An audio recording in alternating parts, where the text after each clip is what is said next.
Trátase dun día histórico para o sector mexilloeiro que ve cumprida unha das súas bellas reivindicacións. A partir de agora, a súa seguridade está garantida durante a recolección da mexilla na costa. O director xeral da Marina Mercante asinou hoxe en Vila García unha instrucción de servizo pola que se regula esta actividade que ata agora se levaba a cabo en precario. Hemos logrado obtener una instrucción que permite dar esa cobertura legal que tiene implicaciones tanto en aspectos que son objetivos de la Dirección General de la Marina Mercante como es la seguridad marítima, pero también va más allá, ya que da cobertura a los aspectos sociales que se desarrollan a bordo de las embarcaciones. Coa nova instrucción, os bateiros poderán regularizar as súas embarcacións para navegar fora das augas abrigadas, que é onde se atopa a mexilla. Cada un deles contará cun despacho, un documento administrativo que lles permite operar na costa, aínda que as súas embarcacións formen parte dunha clase que só pode traballar dentro das rías. Lo que se ha trabajado es en hacer un cierto paralelismo con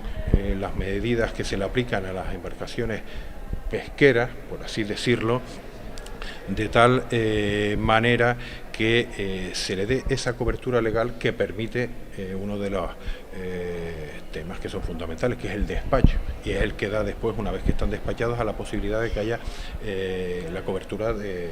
la seguridad social, por así decirlo. O director xeral da Marina Mercante aproveitou para poñer en valor o entendemento entre administracións e sector para resolver esta demanda. El poder hablar en un sector tan importante como este para Galicia con las diferentes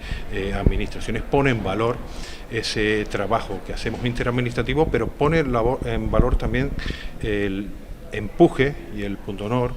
que se ha hecho desde el propio sector, siendo bastante generosos, bastante formales en la presentación de la propuesta. Mostra desa boa sintonía, na asinatura desta mañá participaron, ademais do director xeral da Marina Mercante, a directora xeral do Instituto Social da Marina, a directora territorial da Consellería do Mar en Vigo e o presidente de Omega.